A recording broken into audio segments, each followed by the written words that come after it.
So it's my job as a personal trainer and fitness podcaster to keep trying new theories, whether it be workouts, supplements, or now fitness trackers.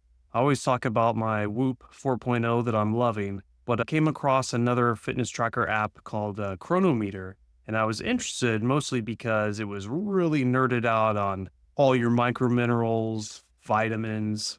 It seemed to be easy to use to log in your food to see where you're deficient in. That way you can either fix it with real food, which would be the obvious choice, or if you just can't fit it into your lifestyle, then check out all the different supplements that you could be taking to fill in those gaps. So this is a quick review of just my initial impression of the Cronometer app, but also, just like I'm always saying, I keep finding things wrong with all these online products that just don't add up. And I caught another one, and it's a recurring one that I keep finding. So if you're interested, stay tuned. Before I start, if you're over 40 and looking for a game changer in your fitness journey, the Whoop 4.0 fitness tracker is it. I've been using this thing for 6 months, and the insights it gives me into my calorie burn, my sleep quality, and overall health stats have just been incredible.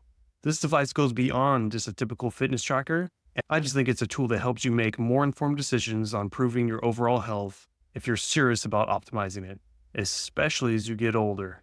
40's bad enough. Wait till you hit 50s and 60s. You need all the support you can get. If you're interested, check out the link in my show notes to learn more. So I originally found Cronometer off of just, browsing social media and checking out all the different things people are doing. And this one came to me from an expert in nutrition and really diving deep into all the different supplements of vitamins and minerals you should be taking, what exact types, which is nice because I'm always looking to clean up my supplement stack and get the best quality and most highly absorbable compounds that I can. Thus, I put it back on my podcast of all my findings. But what really stuck out about this app, the Cronometer, was how it just shows every vitamin and mineral known to man for each type of food, puts it in the best display and easy to digest.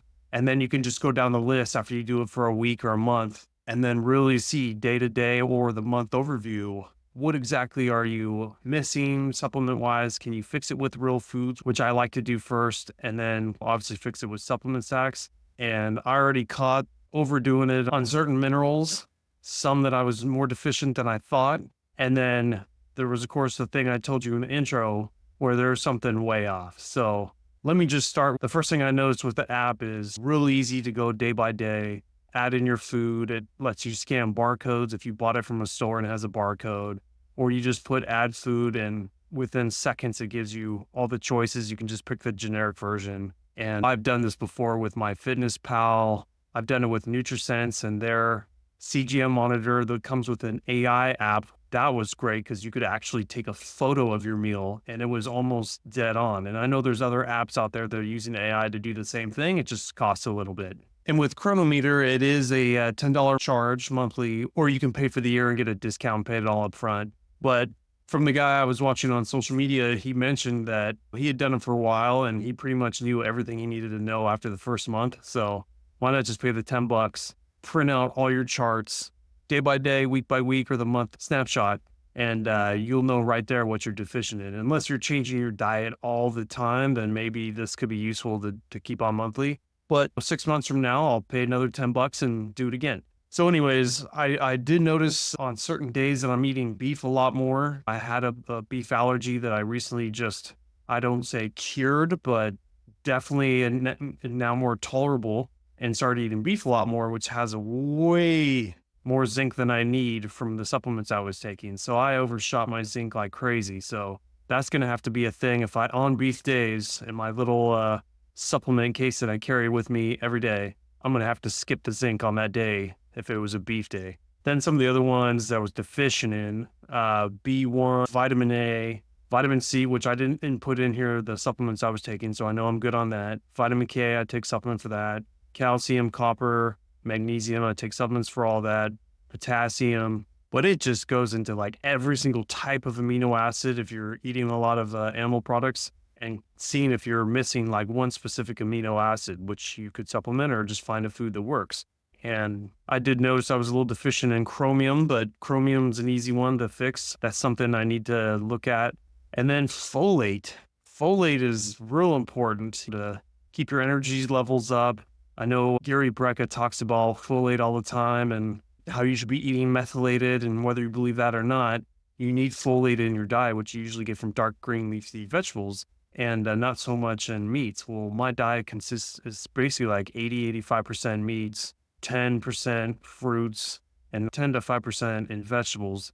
I'm purposely avoiding the kale and spinach because they're supposedly high in oxalates, which can lead to kidney stones, but it looks like I'm missing out on a lot of folate. Well, an easy fix for that is I looked in my vegetable drawer and pulled up a chart of the highest vegetables that had folate. Asparagus was real high up there, and I have asparagus and I have no problem with that. And not only that, eggs. I'm missing a couple other minerals that could be boosted that eggs haven't. That's why they call eggs like the superfood. So I also was recently allergic to that. If you've been listening to my podcast for a while, I started working on my gut health with my doctor and got eggs and chicken and beef back on the list. So I need to start adding eggs back in, it looks like. So real cool charting that they have, easy to use. Definitely like it more than my Fitness Pal because of this. My Fitness Pal doesn't seem to make this an easy snapshot to check out all your microminerals and vitamins. Definitely not as impressive as the AI from NutriSense, where you could just take a picture of the food. And I do recommend doing the CGM monitor. It goes on the bottom of your triceps. You can really monitor your blood glucose levels. If you can start mastering that in your insulin, I'm telling you, that's a game changer for over 40, but that one's a little costly. So then I just want to lastly talk about what I mentioned in the intro of the one thing I keep finding wrong with all these online programs or apps, and that is the amount of calories that they are suggesting that you are burning. Obviously, you have to input your age, your height, your gender, your activity level. And I've come to find out with my style of workouts, doing half-hour workouts, more walking than any like running. I do a little bit of rebounding as well too, if you've been listening. But I've had to learn to put whatever you think your activity level is, pick the next one lower, like even worse.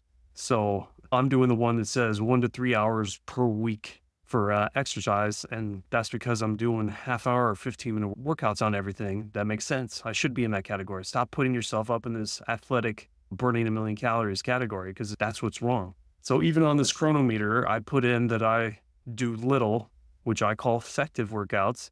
And it put me as a baseline BMR plus your baseline activity of just keeping your body alive. That's what we call in the business your basal metabolic rate. And they put me in the 2,500 calories. That's worse than my other calculator that I use, Legion Athletics, where I put in there that I do next to nothing. And I found that's gotten me closer to what I am. And that's why I really highly recommend fitness tracker, whatever one you want. I know the Apple Watch is pretty close. I prefer the Whoop. It doesn't have any more bells and whistles, but they just put all their technology and algorithms into a very simple band. And all I care about is biohacking all the data that it comes back with. I don't care about calling someone or answering text messages. So whatever works for you. And by the way, if you're interested, I have a link in my show notes to check out the Whoop 4.0. Anyways, this Cronometer put me at 2,500 calories burning just for my basal metabolic rate. And this Whoop tracker is showing anywhere from 2,000 to 2,100, which is way more accurate. How do I know that? Because since I started using this Whoop and using their data, I've been dropping weight like crazy. So that's what I'm saying is all these trackers on here, there's no way for you to vet them out because they're just using general statistics and data to guess these numbers. And if you can't get that number down of what your BMR is, you don't know how much to eat, how much to work out to burn this off. So take that for what it's worth. I'm telling you, over 40, it's so hard already to keep this weight off. You need to be on it. Keep your protein up. You need to know your baseline of calorie burning, and you need to start controlling your insulin and blood sugar spikes. So those are my 3 tips. Definitely think it's cool to check out Cronometer. I have no affiliation, so you just got to go on your app store and check it out. $10 just to do this hardcore for a month, just to see where you're at. I think that's great.